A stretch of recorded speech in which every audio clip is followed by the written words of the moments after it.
All right, guys, this is a really special video. It's been a long time since I actually did a featuring video, but this one was really nice, so I decided to share it with you guys.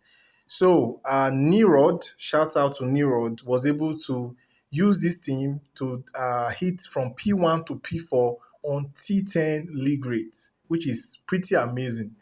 Now, usually the hiccup with hitting from P1 to P4 is usually P2. P2 is the major bone of contention, and that's because of random taggings. Honestly, you could have very, very terrible taggings. I have a lot of P2 stories that will make you pull your hair. A lot of them, like imagine in P2, where AI only tags in Raven and Zatanna, you never get EPI. Just imagine that. And that happens to me almost every league race. Once in a while, I'm lucky and I get really good taggings. But yeah, sometimes, in fact, most times you're not going to get really good taggings. But nonetheless, this was well done. One thing that he probably did not know that could have helped him is that if you are not really concerned about P4, you could just let Zatanna die on P2 so that will remove because in this case he had decent taggings, but not, I won't say really good. This was not really good tagging, so he did a good job to see beat P2. This was not really good tagging from the AI, but sometimes you can have really good ones, but those are rare. But if you don't want to depend on luck, on P2, let Zatanna die.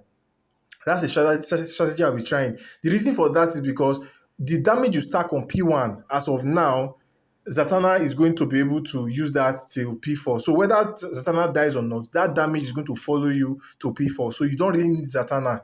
And if you can let Zatanna die early enough, then you don't need to depend on luck for P2.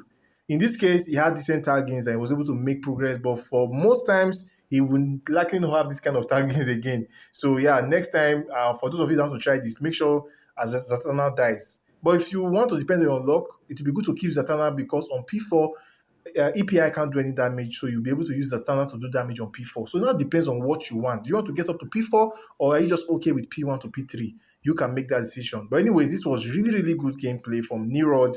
Yeah, amazing gameplay. I have tried this myself on different occasions. I usually get very, very close to 600, like 590 something. Like one day I was so close that I needed just one more touch to get to P3, and I don't know, something happened. I think I got tagged out or something just went wrong, and that was it. Like that was my best so far. So I still have to give kudos to those that are able to get to P3, those that are even able to get up to P4. Still amazing. So yeah, I think that's the major thing for you guys to know is that Zatanna you don't need to take Zatanna up to this point. Like you see, even here, he's tagging in Zatanna.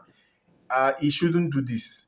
Even if you manage to keep Zatanna to P3, don't tag in Zatanna at all on P3. Use just Raven and EPI because, like I said, Zatanna's damage that you stacked from P1 is going to follow you up to P4. So you don't really need to use Zatanna at all until you get to P4, where you can decide to use Zatanna if you have enough time. But most times, truth be told, you may not have enough time to do so much damage, but you might be able to do a little bit of health reduction on P4.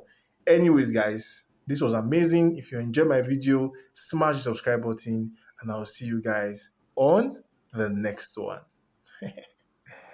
Nice.